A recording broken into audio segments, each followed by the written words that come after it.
Selamat berjumpa kembali umat yang kekasih dalam Tuhan kita Yesus Kristus. Ketika saat ini kita hadir untuk masuk dalam pemberitaan firman Tuhan, bahkan ketika juga tadi kita sudah membaca kisah pembacaan firman Tuhan yang boleh kita baca bersama tadi dalam kitab Keluaran 4 pada ayat 10 sampai dengan ayat yang ke-17, yang tentunya di situ yang mengisahkan tentang seorang yang bernama Musa dalam tugas dan panggilan dia. Nah, jemaat yang kekasih, pernahkah saya katakan kita menolak suatu perkara yang besar dalam hidup dan sampai saat ini kita tidak pernah menyesal atau sebaliknya? Atau pernahkah kita puas dalam menilai diri dan membuat standar diri ataupun sebaliknya? Nah, semuanya ini bisa mempengaruhi hidup kita ketika kita diminta untuk mengambil suatu keputusan. Dengan kata lain begini saya katakan, kalau kita pernah menolak dengan perkara yang besar dalam hidup dan kita tidak pernah menyesal ataupun sebaliknya, atau kita puas ketika kita menilai diri dan membuat standar diri ataupun sebaliknya. Nah, ingat, semuanya ini bisa mempengaruhi hidup kita ketika kita diminta untuk mengambil suatu keputusan. Nah, kenapa demikian? Karena penilaian tentang Tuhan dan diri yang salah bisa membuat kita mengambil keputusan yang salah untuk masa depan kita. Bacaan kita, Musa berani menolak Tuhan. Jika Musa benar-benar ditolak sepenuhnya oleh Tuhan, maka mungkinkah ia mengalami penyesalan sampai seumur hidup dia? Jemaat yang kekasih, mengapa Musa kembali melihat dirinya yang selalu lemah? Kita tahu bahwa selama 40 tahun dia seperti dibiarkan Tuhan untuk menjadi gembala kambing domba. Dan selama itu kita tahu dia sering menyendiri dengan kambing dombanya. Di sana dia selalu memeras, atau dengan kata lain merasa diri, melihat diri dalam kesendirian. Itu yang terjadi dalam diri seorang yang bernama Musa. 40 tahun saya katakan juga dia berada di sebuah istana Firaun yang membuat Musa terlalu percaya diri. Maka dari itu Tuhan mendidik dia dalam kondisi yang rendah. Atau dengan kata lain bahwa saya katakan setiap kita ini adalah anak Allah. Pasti diajar, dibentuk oleh Allah seperti Bapa, dia mengajar kepada anak-anaknya. Nah, mengapa Allah murka kepada Musa? Dalam konteks bacaan kita ini, Tuhan murka karena Musa sudah 5 kali menolak atas panggilan Tuhan. Nah, kita melihat konteks ini, jemaat yang kekasih, Musa rupanya ini masih belum sepenuh hati dia menerima panggilan Tuhan. Yang saya mau katakan di sini, Musa dia masih ragu dan bimbang.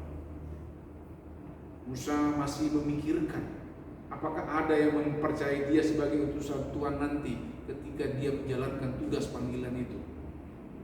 Akibatnya apa yang terjadi?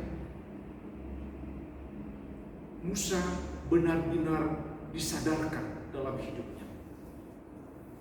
Mengapa Allah, saya katakan tadi, murka kepada Musa? Karena dalam perikop bacaan kita ini, Musa menyatakan bahwa dirinya ini dia tidak pandai berbicara. Nah, di ayat yang ke-10 tadi dalam bacaan kita, Musa menolak pengutusan Tuhan dengan alasan tidak pandai berbicara, berat mulut dan berat lidah. Nah, tetapi kita melihat di sini ada banyak alasan yang dibuat-buat dan berhati-hati bisa berisiko dalam diri kita. Nah, jemaat yang kasih di sini, Tuhan saya katakan dia mendidik Musa untuk bertanggung jawab sudah dalam nilai kerjanya, sehingga yang ada di depannya adalah nilai ketaatan dan juga tanggung jawab. Nah, kita pun sebagai anak-anak Tuhan harus terlatih dalam ketaatan dan juga tanggung jawab. Nah, kita mengasihi Allah juga dengan perbuatan-perbuatan kita. Musa tidak pandai berbicara. Kenapa? Karena selama 40 tahun dia tidak banyak menjalin relasi dengan manusia. Dia lebih sering bersama kambing dombanya serta hewan-hewan yang memburu mereka. Selama 40 tahun pun saya mau katakan Musa menyadari bahwa dirinya tidak pandai berbicara. Walaupun dia pernah dididik untuk pandai berbicara dan mengatur banyak hal dalam hal di kerajaan. Nah, Tuhan masih bersabar, kita lihat dalam bacaan kita ini. Dan menyatakan bahwa dirinya lah yang menciptakan lidah. Nah, di sini Musa sadar bahwa Allah lah yang memiliki kuasa untuk menciptakan. Musa sadar Bapak Ibu bahwa Allah yang berbicara kepadanya itu maha kuasa. Ketika kita mempelajari alam ciptaan, maka kita bisa terkagum-kagum akan kebesaran daripada Allah. Atau jika kita berbicara atau dengan kata lain dalam keadaan yang ada, atau mungkin kita terpesona oleh ciptaannya, maka jauh lebih lagi kita akan terpana oleh Sang Pencipta itu sendiri, yaitu Tuhan. Nah, oleh karena itu Tuhan mau agar Musa ini melihat kepada Tuhan.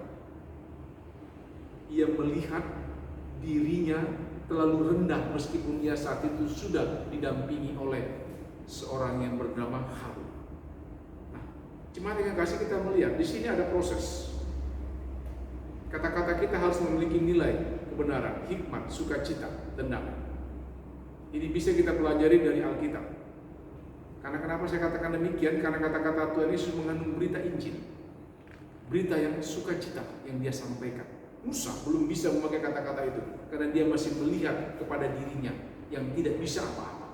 Nah, oleh karena itu kita melihat di sini Musa berkata pada ayat yang ke-13 dalam konteks bacaan kita itu, Tuhan, utuslah kiranya siapa yang patut kau utus. Jemaat yang kekasih, seandainya kita adalah seorang atasan dan seorang karyawan menolak perintah kita mungkin sebanyak 5 kali, maka kita akan merasa karyawan itu kurang ajar kepada atasan. Nah, di sini Musa kita lihat kasarnya dia kurang ajar terhadap Tuhan. Musa juga dia keras kepala dalam melihat dirinya yang lemah. Musa tidak mau membuka hati dan pikirannya terhadap pengajaran Tuhan. Musa sudah menutup pikirannya dan menolak perintah Tuhan. Dia merasa dirinya pernah gagal dan akan gagal lagi. Itu yang terjadi dalam diri Musa. Ia tidak mau membuka hati untuk penyertaan Tuhan dan kesempatan untuk melayani yang dipakai dirinya kepada Tuhan. Nah, oleh karena itu saya mau katakan di umurnya yang ke-80 tahun sebelumnya Musa, Tuhan memanggil dia. Dan tentunya sebagai orang tua kita belajar dari Tuhan untuk menggarap cara pandang, sikap hati dari kehidupan anak-anak kita. Nah, di sini yang saya katakan ada proses yang tidak nyaman, yang tidak instan. Maka kita harus bersabar dan terus berjuang. Musa sudah terlalu nyaman dalam hidupnya sebagai seorang gembala. Jadi dia tidak mau keluar dan mengikuti arahan Tuhan. Tuhan mau menjadikan Musa gembala bagi umatnya, namun dia menolak. Nah, kita melihat di sini Musa membuat Tuhan marah. Tuhan murka karena dosa dan ketidaktaatan dia. Nah, setelah itu Tuhan menyatakan tentang kehidupan dia dan dikatakan bahwa Harun akan menjadi penyambung lidah Musa dan Musa menjadi seperti Allah baginya di ayat yang ke-16. Jadi Tuhan mengutus mereka berdua, Musa dan Harun, dalam prosesnya Musa dibentuk dan diajar. Nah, kita pun diutus oleh Tuhan di tengah dunia ini sebagai umatnya. Kita pun mengalami proses, tidak ada yang instan. Karena di dalamnya kita harus belajar dengan ketekunan kita, dengan pengorbanan, fokus, dan juga dengan kerelaan. Itu yang harus kita lakukan. Musa diperintahkan untuk membawa tongkatnya, dan itu akan dipakai ketika Tuhan menyatakan mujizatnya. Bisakah Tuhan membuat mujizat tanpa tongkat itu? Bisa. Tuhan Yesus tidak selalu memakai benda apapun ketika dia membuat mujizat. Itu yang kita ketahui. ketika dia meredakan angin, ombak dan angin, dia hanya memakai kata-kata dalam Injil Markus 4 ayat 39. Nah, kita melihat di sini Musa diperintahkan untuk memakai tongkatnya. Nah, ingat, tongkat itu menjadi simbol daripada kuasa Tuhan yang dinyatakan. Jemaat yang kekasih, dalam dunia militer atau dunia kepolisian ada yang disebut sebagai tongkat komando. Kalau para kapolres, para damdir itu sering membawa tongkat itu. Itu adalah simbol kekuasaan yang harus kita tahu. Nah, mujizat itu datang dari Tuhan dan kita tidak bisa memaksa Tuhan. Tapi tongkat-tongkat yang dipakai oleh damdir dan juga kapolres itu tidak berkuasa apa-apa, hanya simbol sebagai tongkat komando. Nah, tetapi pengutusan Tuhan, saya mau katakan, selalu bernilai anugerah. Ingat, ketika Tuhan pakai kita dalam tugas dan pelayanan di tengah gereja yang ada ini, itu bernilai anugerah. Kenapa saya katakan dia bernilai anugerah? Karena jika kita sadar benar bahwa kita telah menolak panggilan Tuhan, maka itu bisa mendatangkan penyesalan bagi kita seumur hidup.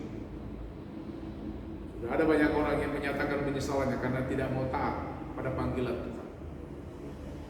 Itu menjadi panggilan diri dia. Jadi ketika Tuhan memberikan kita, Bapak Ibu, jemaatku yang kekasih, kesempatan kita untuk melayani, maka kita harus mengambil itu dengan baik, dengan benar, dengan jujur yang berani berkorban, dengan loyalitas kita yang ada. Karena banyak saya lihat para pelayan-pelayan Tuhan tidak loyalitas dalam panggilan dan pengutusan dia di gereja Poktan Indonesia bagian Barat. Masih pindah sana, pindah sini, masih cari tempat sana, tempat sini untuk beribadah. Loyalitasnya masih dipertanyakan. Jadi yang saya mau katakan, ketika Tuhan memberikan kita kesempatan untuk melayani, maka kita harus mengambil itu dengan loyalitas kita kepada gereja yang mengambil dan mengutus kita untuk melayani. Karena Tuhan memanggil kita bukan sendiri-sendiri, tetapi dalam satu kelompok. Kita harus bersatu sebagai tubuh Kristus untuk mengerjakan hal-hal yang besar yang Tuhan telah siapkan bagi kita. Dan masih ada kita lihat pelayan-pelayan Tuhan yang tidak loyalitas. Dia gereja ke sini, dia gereja ke sana, minggu depan dia ke sana, ke sini, dan kembali lagi ke GBIB. Kita dipanggil melayani Tuhan tidak sendirian. Dengan kata lain, Tuhan tidak mengirim orang lain untuk melengkapi kekurangan kita. Musa tidak melayani sendiri. Dia membutuhkan partner, yaitu yang bernama Harun. Mereka saling melengkapi di dalam kekurangan mereka masing-masing. Nah, oleh karena itu, Tuhan dengan kata lain di sini yang saya katakanlah, yang memberikan kesempurnaan di dalam setiap kita sebagai pelayan-pelayan yang setia dengan loyalitas yang ada. Ada, saya perhatikan pelayan Tuhan yang mungkin nanti hari-hari besar baru muncul ketika dia hadir di gereja.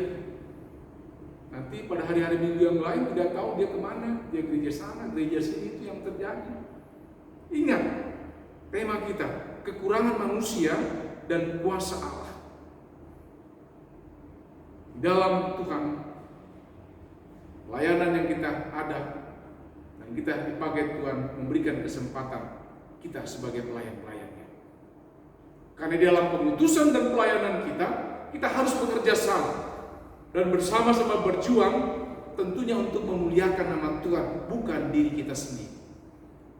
Oleh karena itu, ketika Tuhan sudah pakai kita, maka Dia sudah panggil kita kerjakan pelayanan dengan tulus ikhlas, tidak memandang akan keberadaan yang ada, tidak melihat suatu persoalan masalah yang terjadi, tapi dengan pikiran yang jernih kita memandang itu dengan baik. Karena kita tidak sendirian dalam melayani. Yang saya katakan tadi, kita dilengkapi dengan kekurangan kita, dan kita bisa melayani. Dan kita membutuhkan saling melengkapi dalam kekurangan kita masing-masing bersama sesama pelayan. Itu yang maksudnya yang Tuhan inginkan dalam konteks bacaan kita di hari Rabu ini. Dan biarlah kita semua dipakai oleh Tuhan dalam kekurangan-kekurangan kita ada, untuk melayani kehidupan kita baik di gereja, secara khusus di keluarga kita yang ada. Dan biarlah Tuhan tetap menyertai, memberkati akan setiap kehidupan kita. Tuhan Yesus memberkati akan firman-Nya. Amin.